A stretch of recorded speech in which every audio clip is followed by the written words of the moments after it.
အပြင်သားဖို့ရအတွက် get ready with me လေးတူတူလို့ရအောင်အင်ကြီးကိုတော့ဒီအင်ကြီးလေးရွေးထားပါတယ်ဒါကတော့ဆက်ကတ်လေးပေါ့နော်အင်ကြီးမြောင်ရှင်းရှင်းဖြစ်နေရမို့လို့အိတ်လေးရဲ့ဖက်နက်လေးရဲ့နဲ့ styling လုပ်ပါမယ်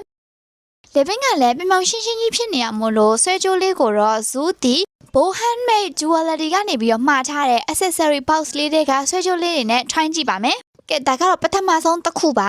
သူကကြတော့ပလဲဆွဲကြိုးလေးပေါ့နော်ဒီလိုမျိုးပုံစံမျိုးလေးပါဇူးဝစ်ကြည့်လိုက်တဲ့အခါကျတော့ကြည်အောင်ချစ်စရာလေးသူ့ရဲ့ပလဲလေးတွေကကြတော့ကမာပလဲလေးတွေကိုတုံးပေးထားတာပါ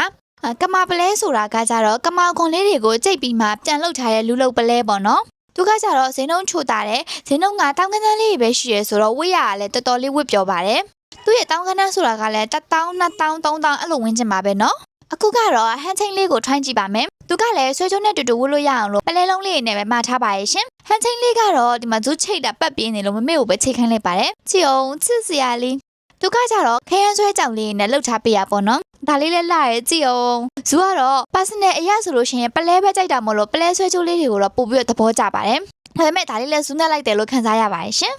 ဒါကတော့နောက်ဆုံးလက်စွပ်လေးပါကြည့်အောင်ဇူးလက်နဲ့လည်းကွက်တီပဲ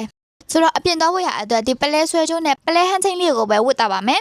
အခုဇူးဝတ်ပြသွားတဲ့ accessory လေးတွေကိုမှာချင်တယ်ဆိုလို့ရှိရင်တော့ဒီ Bow Handmade Jewelry ကနေပြီးတော့မှာလို့ရပါရဲ့ရှင်ပြီးတော့ကလေးလေးလက်တက်မယ်လက်ဝမ်းမလေးကိုလည်းဝတ်လိုက်ပါဦးမယ် Okay ဒါကတော့ final look လေးပါဒီနေ့ဗီဒီယိုလေးကဒီလောက်ပါပဲเนาะ See you in the next video bye bye